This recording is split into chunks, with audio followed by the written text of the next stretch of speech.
प्यारे विद्यार्थियों, कक्षा 7 ओस कविता और कवि हैं सोहनलाल द्विवेदी।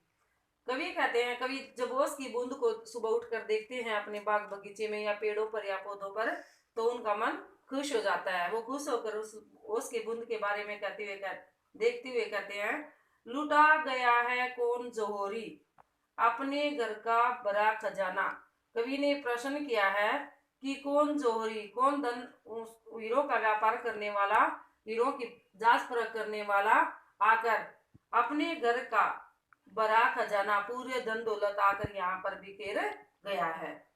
पत्तों पर फूलों पर पग पग बिखरे हुए रतन है नाना।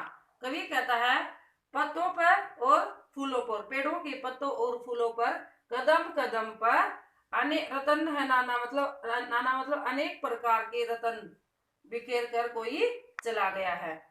बड़े सवेरे मना रहा है कौन खुशी में है दिवाली। जब कवि पेड़ों के ऊपर, पौधों के ऊपर उसकी बूंद चमकते हुए देखता है तो उसको वह बहुत सुंदर लगती हैं। तब कवि कहता है, बड़े सवेरे मना रहा है कौन खुशी में यह दिवाली। अर्थात दिवाली का त्योहार जब हम मनाते हैं तो उसमें दीपक जलाते हैं, तो कवि को वो उसकी बूंदे पौधों पर ऐसी लगती हैं, बगीचे में ऐसी लगती है मानो किसी ने दिवाली के समय में लगाए जाने वाले दीपक लगा दिए हों।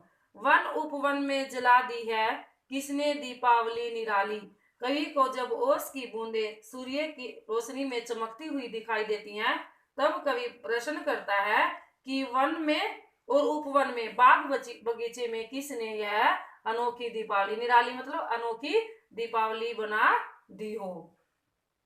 जी होता है इन ओस कणों को अंजलि में भरकर ले जाऊं। और कवि कहता है कि जी होता है, मेरा मन करता है कि मैं इन ओस की कणों मतलब बूंदों को अंजलि मतलब अपने दोनों हथेलियों में भरकर घर ले जाऊं। कवि को वो ओस की बूंद इतनी प्यारी लगती है कि उसका मन करता है कि वह उनको अपने हथेली में भरकर अपने घर।